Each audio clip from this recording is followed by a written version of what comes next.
Hi everyone, welcome back to Suma V vlogs Kannada. ಎಲ್ಲರೂ ಹೇಗಿದ್ದೀರಾ? I hope ಎಲ್ಲರೂ ಚೆನ್ನಾಗಿದ್ದೀರಾ ಅಂತ ಭಾವಿಸ್ತಾ ಇದ್ದೀನಿ.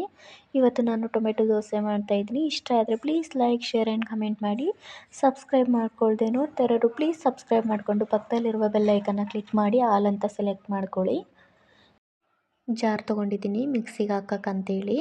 ಇಲ್ಲಿ ನಾನು 2 ದೊಡ್ಡ ಸೈಜ್ದು ಟೊಮೆಟೊನ ಸ್ವಲ್ಪ ದೊಡ್ಡದಾಗೆ ಕಟ್ ಮಾಡಿ ಹಾಕ್ಕೊಳ್ತಾ ಇದ್ದೀನಿ. 2 ಸ್ಪೂನ್ ಆಗುವಷ್ಟು ಖಾರದ ಪುಡಿ ಹಾಕ್ಕೊಳ್ತಾ ಇದ್ದೀನಿ.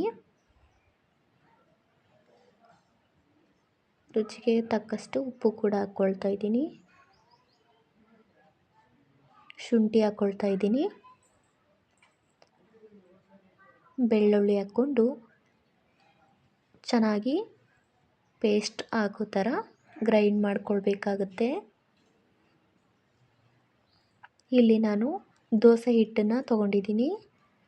ದೋಸೆ ಹಿಟ್ಟು ಊದೇರಿತ್ತು, ಹಾಗಾಗಿ ಚೆನ್ನಾಗಿ ಕಲಿಸ್ತಾ ಇದ್ದೀನಿ. ಈ ರೆಸಿಪಿ ಖಂಡಿತವಾಗ್ಲೂ ಮನೆಯಲ್ಲಿ ಟ್ರೈ ಮಾಡಿ. ಮಕ್ಕಳಂತೂ ತುಂಬ ಇಷ್ಟಪಟ್ಟು ತಿಂತಾರೆ. ಮಾರ್ನಿಂಗ್ ಬ್ರೇಕ್ಫಾಸ್ಟ್ಗಂತೂ ಸಖತ್ತಾಗಿರುತ್ತೆ. ಒಂದು ಸತಿ ಟ್ರೈ ಮಾಡಿ ನನಗೆ ಕಮೆಂಟಲ್ಲಿ ಹೇಳಿ ಹೇಗೆ ಬಂದಿತ್ತು ಟೊಮೆಟೊ ದೋಸೆ ಅಂತ ಹೇಳಿ.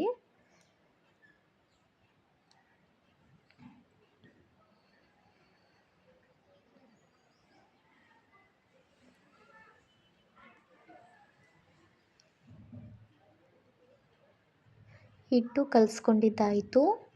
ಇವಾಗ ನಾನು ಟೊಮೆಟೊ ಏನು ಪೇಸ್ಟ್ ಮಾಡ್ಕೊಂಡು ಬಂದಿದ್ನಲ್ಲ ಅದನ್ನು ಹಾಕ್ಕೊಳ್ತಾ ಇದ್ದೀನಿ. ಸ್ವಲ್ಪ ಹಾಕ್ಕೊಂಡು ಸ್ವಲ್ಪ ಹಾಗೆ ಇಟ್ಟಿದ್ದೀನಿ. ಆಮೇಲೆ ಮತ್ತೆ ಮಿಕ್ಸ್ ಮಾಡ್ಕೊಳ್ಬೇಕಾಗುತ್ತೆ. ನಾನು ಒಟ್ಟಿಗೆ ಹಾಕ್ತಾಯಿಲ್ಲ, ಸ್ವಲ್ಪನೇ ಹಾಕ್ಕೊಂಡಿದ್ದೀನಿ. ಇವಾಗ ಚೆನ್ನಾಗಿ ಮಿಕ್ಸ್ ಮಾಡ್ಕೊಳ್ಳಿ.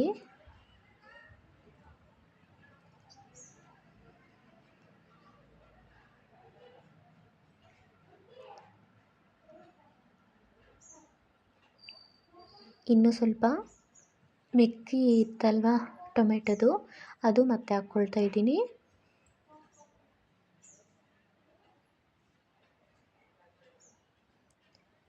ಮತ್ತೆ ನೀಟಾಗಿ ಮಿಕ್ಸ್ ಮಾಡ್ಕೊಳ್ಳಿ.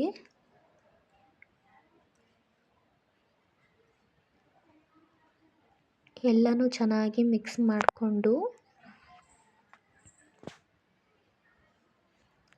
ಪಕ್ಕಕ್ಕೆ ಇಟ್ಕೊಳ್ಳಿ. ಅದಾದಮೇಲೆ ಗ್ಯಾಸ್ ಆನ್ ಮಾಡಿಕೊಂಡು ನಾನ್ ಸ್ಟಿಕ್ ತವಾನ ಇಟ್ಕೊಂಡಿದ್ದೀನಿ.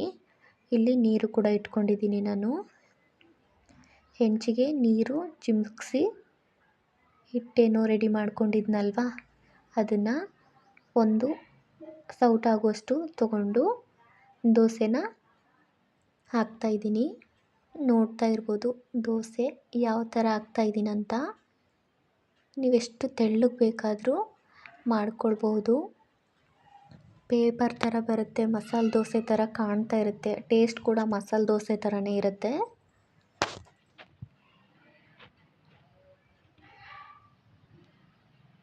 ಸ್ವಲ್ಪ ಎಣ್ಣೆ ಅಥವಾ ತುಪ್ಪನ ಹಾಕ್ಕೊಳ್ಬೇಕಾಗುತ್ತೆ. ನಾನಿಲ್ಲಿ ಎಣ್ಣೆನ ಹಾಕ್ಕೊಂಡಿದ್ದೀನಿ.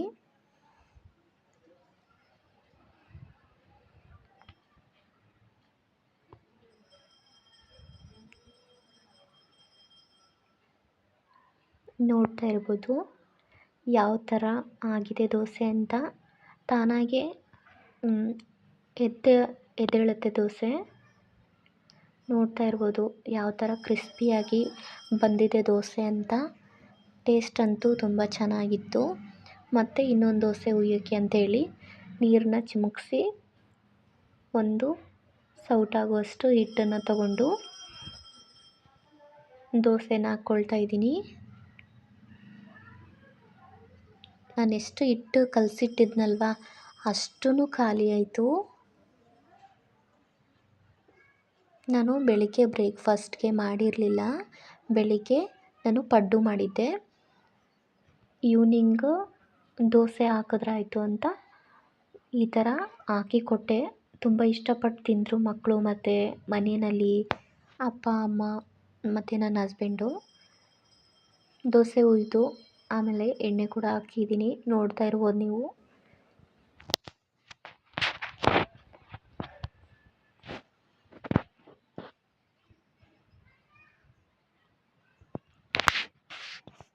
ಈ ದೋಸೆ ರೆಸಿಪಿ ನಿಮಗೆ ಇಷ್ಟ ಆಗಿದ್ದರೆ ನನಗೆ ಕಮೆಂಟಲ್ಲಿ ಹೇಳಿ.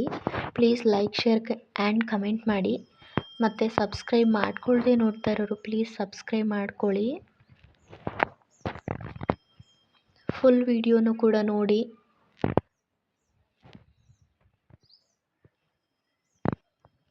ನೀವು ಸಬ್ಸ್ಕ್ರೈಬ್ ಮಾಡ್ಕೊಳ್ಳೋದು, ಲೈಕ್ ಮತ್ತು ಕಮೆಂಟ್ ಮಾಡೋದ್ರಿಂದ ನಾನು ಇನ್ನೂ ಜಾಸ್ತಿ ವೀಡಿಯೋಸ್ ಮಾಡೋಕ್ಕೆ ಹೆಲ್ಪ್ ಆಗುತ್ತೆ. ನೋಡ್ತಾ ಇರ್ಬೋದು ದೋಸೆ ಯಾವ ಥರ ಬಂದಿದೆ ಅಂತ. ಮತ್ತು ಮಗಚಿ ಹಾಕ್ಕೊಳ್ತಾ ಇದ್ದೀನಿ ದೋಸೆನ. ನೋಡ್ತಾ ಇರ್ಬೋದು ನೀವಿಲ್ಲಿ ಯಾವ ಥರ ಬಂದಿದೆ ದೋಸೆ ಅಂತ. ಚೆನ್ನಾಗಿ ಬಂದಿದೆ ಅಲ್ವಾ? ಈ ರೆಸಿಪಿ ನಿಮಗೆ ಇಷ್ಟ ಆಗಿದೆ ಅಂತ ಅಂದ್ಕೊಳ್ತೀನಿ ನೋಡೋರಿಗೆ. ಮತ್ತು ಮನೆಯಲ್ಲಿ ಟ್ರೈ ಮಾಡಿ. ಮಕ್ಕಳಿಗಂತೂ ಮಿಸ್ ಮಾಡಬೇಡಿ, ಮಾಡಿಕೊಡಿ, ಇಷ್ಟಪಟ್ಟು ತಿಂತಾರೆ. ಈ ವಿಡಿಯೋ ನಿಮಗೆ ಇಷ್ಟ ಇದೆ ಅದೇ ಹೇಳಿದ್ನಲ್ಲ, like share and comment. Subscribe ಮಾಡ್ಕೊಂಡಿಲ್ಲ ಅಂದರೆ ಸಬ್ಸ್ಕ್ರೈಬ್ ಮಾಡ್ಕೊಳ್ಳಿ. Thanks for watching. Bye bye.